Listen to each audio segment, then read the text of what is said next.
Good morning, welcome to Featherwood Farm. This is Darcy, and I'm going to take you through a tour of, I think, all of the gardens. We'll see if we can squeeze all of them in. We haven't done that since I think March, and I haven't shown you this area. This is what is behind the gate and the entry of our home, in between the house and the garage.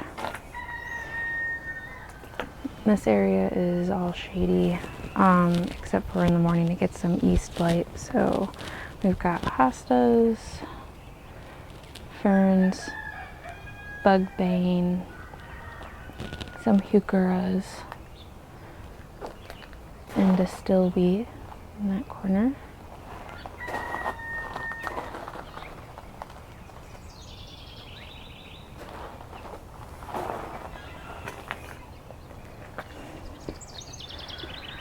And right here we are actually working on putting in a new concrete walkway. It's one of those like molds that we're going to use. It looks like a flagstone.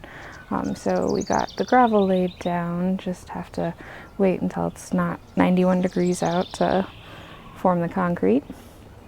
And on the other side of that, again, this is shady through most of the day except for in the morning, and then coming out to this corner it starts to get a little sunnier through the afternoon. But in this part, this is a Darmera peltata, and then some Japanese painted ferns, more white feather hostas. But this is where my chickens dust bath. They come in behind here. You can see their little holes. So they've been trampling these white feather hostas, and I think I need to pull them out and move them because they're already looking really raggedy. And some more Japanese painted ferns, hostas, sedges, heucheras. And the front here is more of that woodland phlox, also getting trampled by the chickens. And then just some regular creeping phlox. A couple of rudbeckias. And then these two larger plants are goat's beard. And they're starting to get their feathery plume blooms ready. They really put on a beautiful show. Actually, a stilby is also known as false goat's beard, so that kind of gives you an idea of what these flowers are going to look like. And I haven't come through here and weeded or mulched yet. I'm always hesitant to mulch this bed because, again, the chickens just come in and, if you can kind of see right here, just scratch everything out. They're little mess makers. And then on the other side of that is a very much a work in progress garden, still fenced in to keep my chickens out, because this was actually their favorite dirt bathing spot. But I have some Mystica penstemon that I grew from seed last year in here, ill-placed because they're blocking out the tufted hairgrass. More of that cerise queen yarrow that I grew from seed, and behind that is, I believe it's a raspberry wine monarda. And I have some veronicas in here, and a couple of sage, some culinary sage, seed nepitas, old daffodil foliage kind of on its way out. And there are a few Shenandoah Panica virgatums, more sage, more veronica, more tufted hairgrass. And then I have a few rudbeckias in these little 4-inch pots that I grew from seed that I'm going to put in there. I want to get a couple of tall, kind of fastigiate evergreens.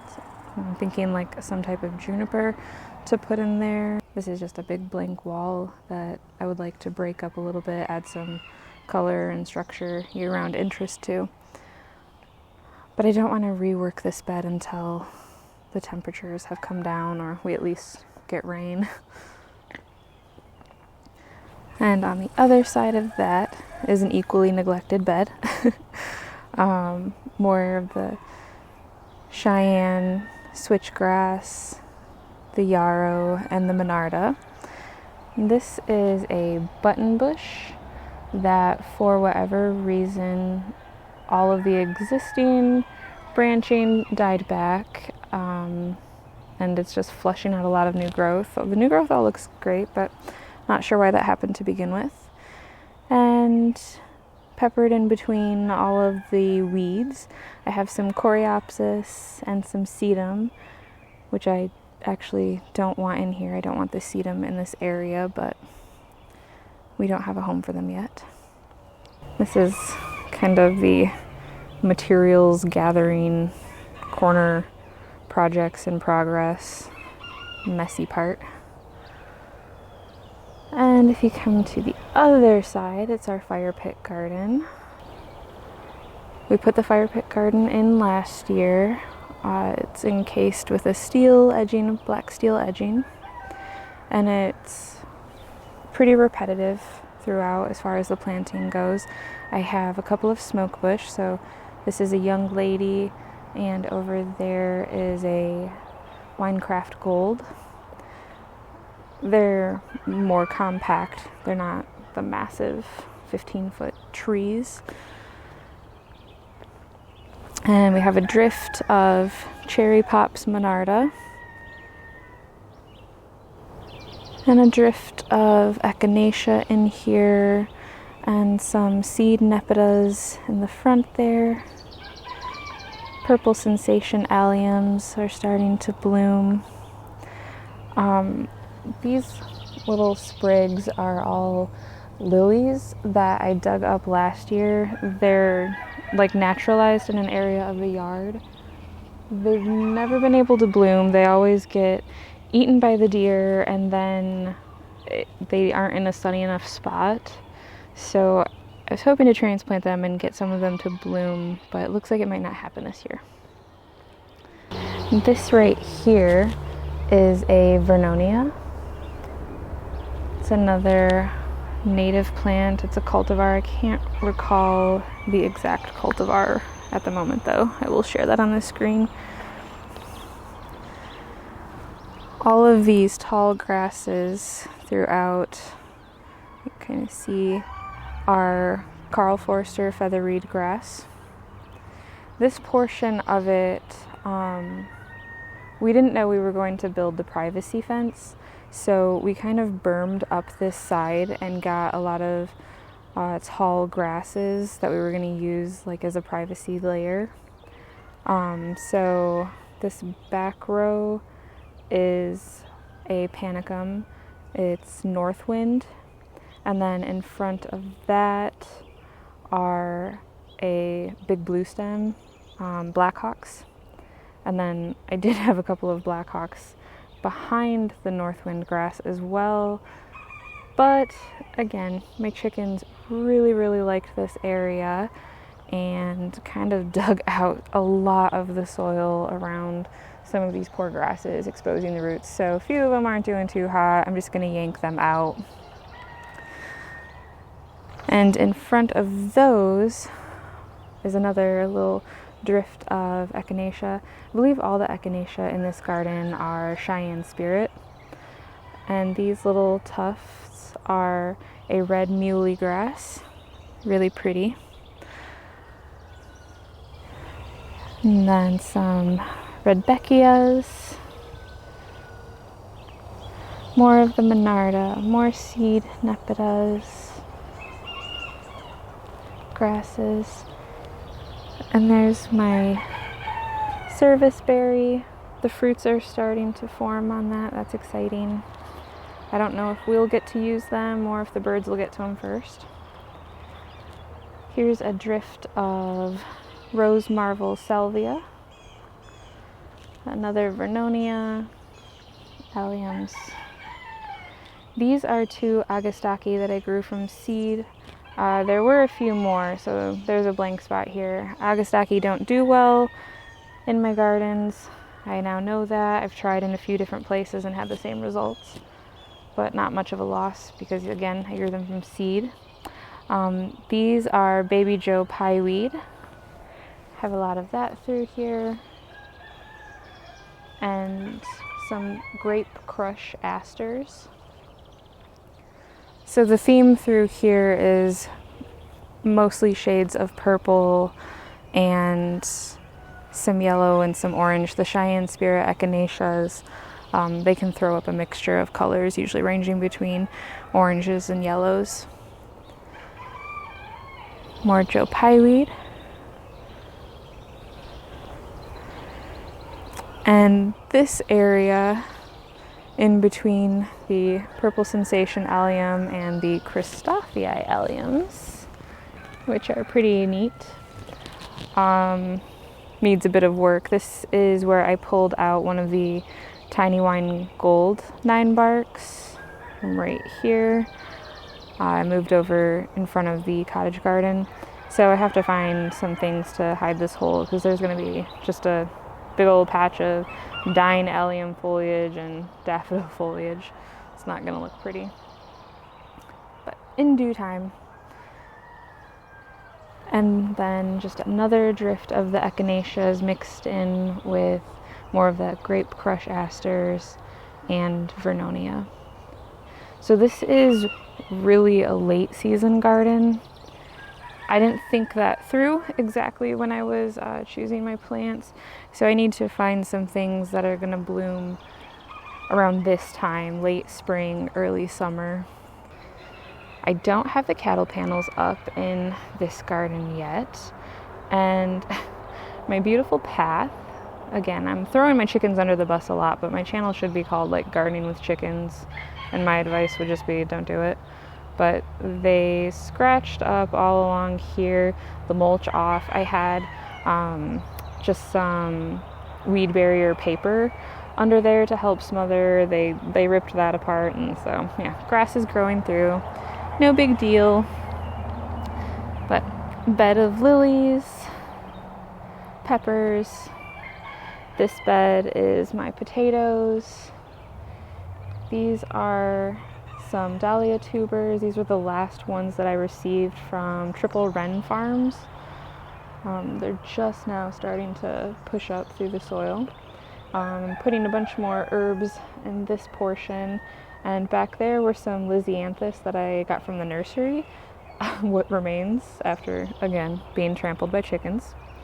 Oh, this is my impromptu fencing from them for now around my onions and tomatoes. And then this is another herb bed. I have thyme, lavender, and mint. I think we have spearmint, chocolate mint, and lemon mint. And then the strawberry bed and cucumbers. And I'm gonna flank those with, some garlic chives. Oh, and in between the potato plants, I have some sunflowers growing up. Again, this is protected, but we do have some strawberries growing in, so that's exciting. And the cottage garden is filling in. It's not entirely cleaned up yet. I want to remove all of these brick pavers that are in here and do something a little different. I need to get this all mulched, and everything in this seed tray are actually, they're all white plants. So I have some nasturtiums, phlox, petunias, moonflower. What else is in there? Oh, tobacco plants. So anyway, those are all going to be white flowering things that I want to sprinkle throughout this and have a little moon garden. The ginger wine 9 bark, my favorite of all the 9 barks, looks glorious. Their blooms are just starting to open up. Look how pretty those are. The foxgloves are starting to bloom. So these I grew from seed as well last year. It's a mix of Camelot cream and apricot. So there's a look at the apricot. Or maybe that's the apricot. Or maybe that is, I actually have no idea because the apricot didn't bloom for me last year, only the cream did. And none of these are cream. These are all some shade of pink. So, beautiful. The lilac. This lilac did not bloom this year, but it got heavily nipped on by deer, so she was a little stunted. But I have big hopes for next year. And here we have an ice crystal oak leaf hydrangea, which I'm pretty excited for. A little stand of drumstick alliums. I have a few peonies in here and a bunch of lilies, kind of scattered throughout. So right here, I couldn't tell you what kind. I should be able to, but I couldn't. And then more seed salvia. These are Rose Queen salvia. Seed nepitas, foxgloves, and a few liatris that are coming up. I thought that I got all of the corms out and relocated them, but I must have missed a few, so that'll be fun. This right here is a reblooming lilac that's kind of on the way out. I believe that some of these will actually repeat bloom throughout the year, so we'll see how that goes. They didn't have quite the scent that like an heirloom old school lilac does, but they did have a nice smell. So now moving around up front, I have a few potted seed dahlias that I want to get in the ground, and the tiny wine gold 9 barks are starting to open their blooms. Super pretty. The Alchemilla mollis blooms are starting to open up. A bunch more Christophii alliums. And behind those are some echinaceas. Everything in here is either Magnus or White Swan echinacea. And then there are some Rudbeckias, which I would assume are probably Goldstrom. I can't recall. And I have I think like 7 peony plants in here that all got planted this year. The roots did. So we're not going to expect anything from them this year. My one lonely delphinium plant right here. And a lot of old daffodil foliage, a big old empty space. This is a fiber optics button bush, a couple of phlox plants, and then a ruby spice clethra, which did not bloom last year. I have a white version, the name is slipping my mind. But those did bloom, but I have ruby spice flanking either side of the gates, and the deer got to those pretty heavily last year as well, so I think that's why they didn't bloom. But the deer and I have an understanding this year, and I think they may bloom. I probably shouldn't share that the deer and I have an understanding. They might think that now they can come and eat my things. This is a Canada chokecherry, starting to get its darker color. That's exciting. The truck is over here because we just had our driveway done, so we had to kind of play vehicle Jenga. We are now in the side garden, which I think I will be naming the Redbud Grove. Oh, see, I spoke too soon. They came in. They tried to seed them. They didn't like it, but they pulled it out of the ground. Ugh. That looks like the only thing. Okay. Anyway, I think we're calling it Redbud Grove. I have one already planted that I dug up from the back of our property, and I got two more that I don't have in the ground yet because I'm figuring out their perfect places, but I think this is where one of them's going. And this is just the native Cercis canadensis. And then I got it's the pansy one, purple leafed something pansy. Maybe it's just pansy, I don't remember. Over here we have a few different types of sedums, some creeping phlox, a couple of garas that I wasn't sure were gonna survive, but they did. They're trying. They're coming back. This is the black tower elderberry. Flowers are starting to form. Let's go around the other side.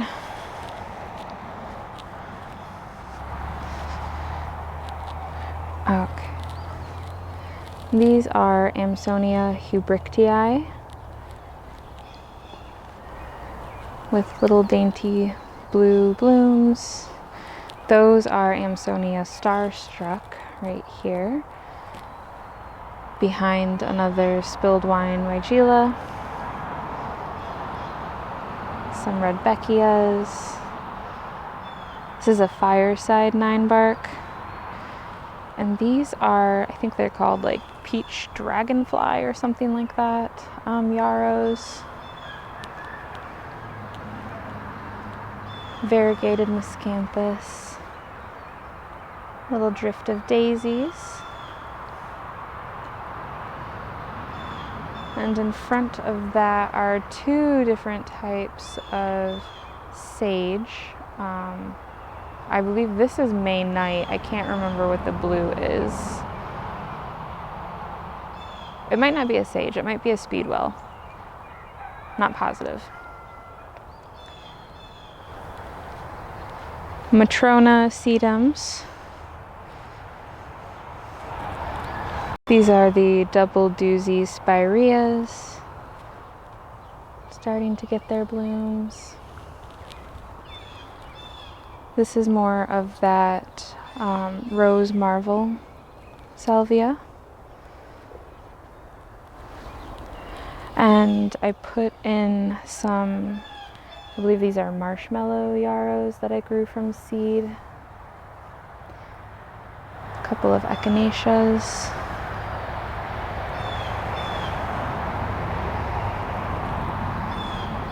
So again, these are all young beds. Everything's filling in.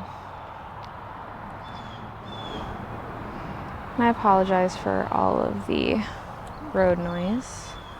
Everyone is on their way to work.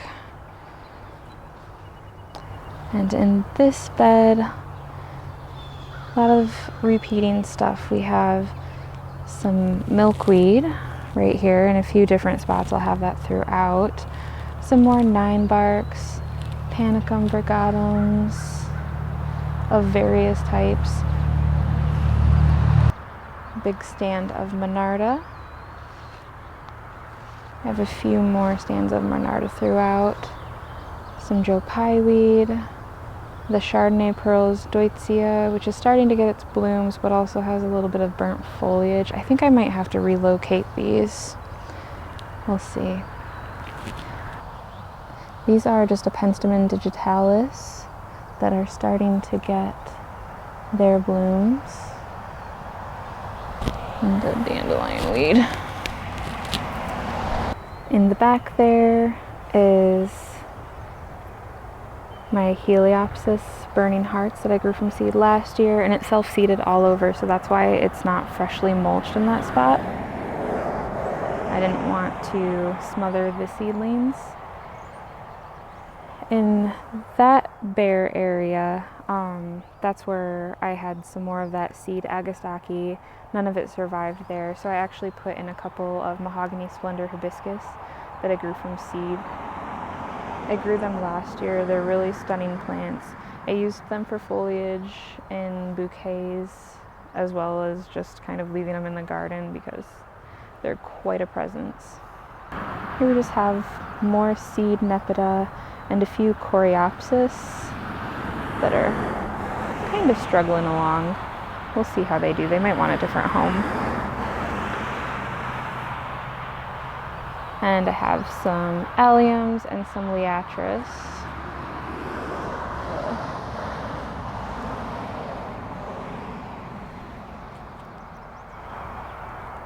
The liatris kind of snakes through here. I put some summer pastels yarrow in there. Another stand of milkweed, standing ovation serviceberry. This is a ginger wine 9-bark.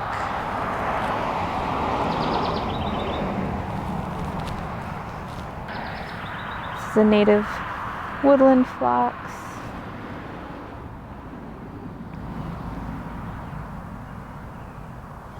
Some prairie drop seed.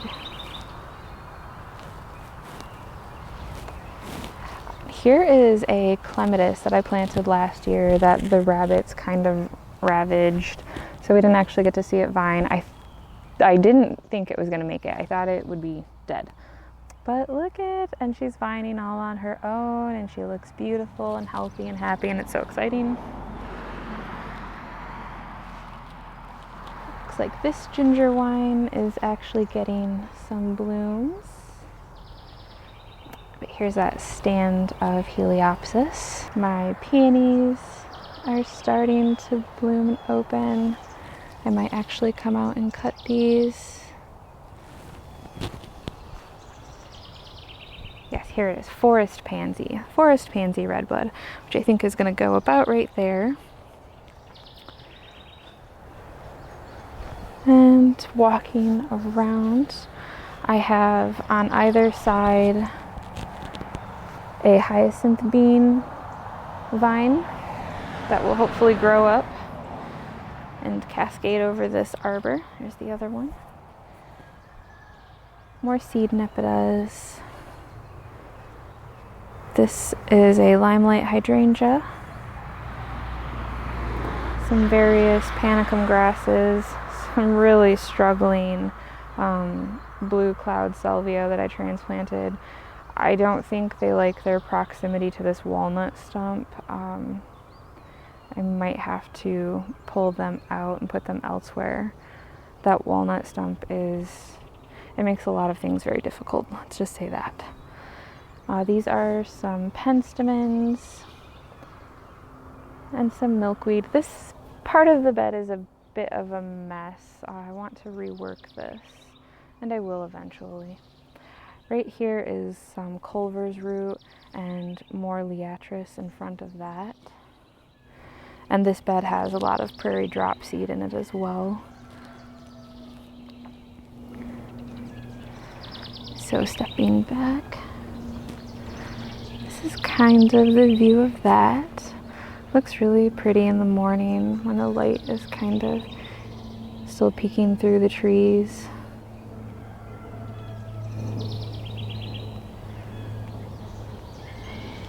There's the remainder of my mulch pile. Here's the progress of the road stand and our newly done driveway. We opted for limestone. It looks really nice. And we added a turnaround, both for us and for the road stand. It's gonna come in handy. It has a window on either side. It's almost completely sided. The battens still have to go up. And the floor has to go in, and the roof has to go on, and then a door be built, but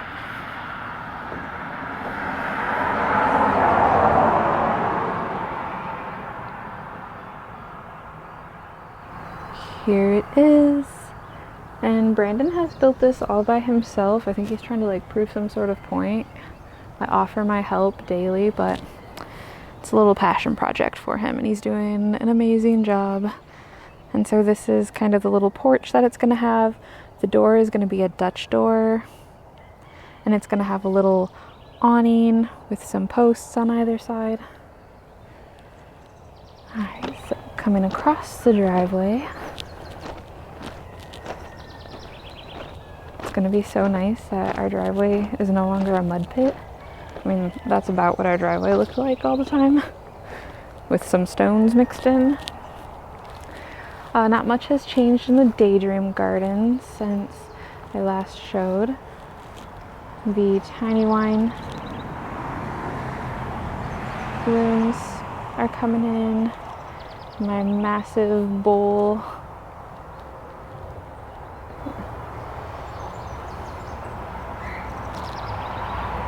My chickens are doing a good job of digging the mulch out and exposing roots and soil around a lot of the plants.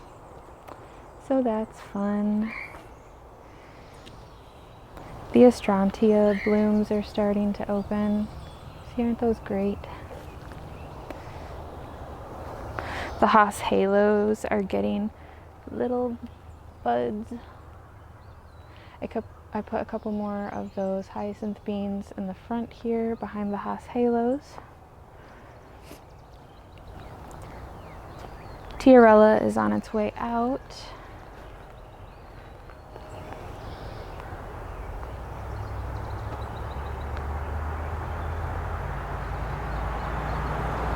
The Philopendula are going to be blooming soon, so that's exciting. And the Kusa dogwood.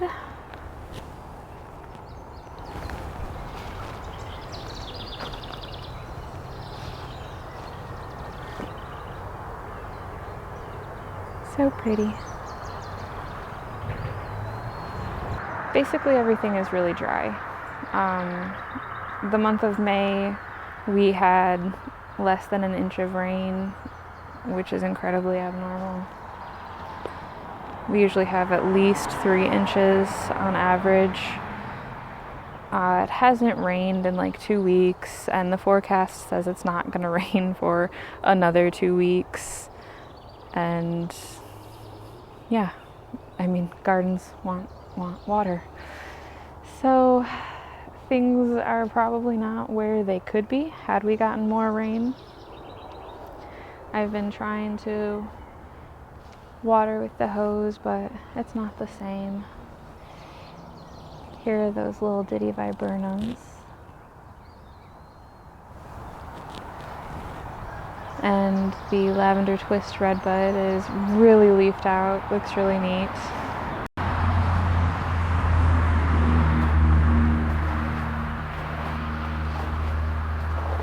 And now we are back to where we started.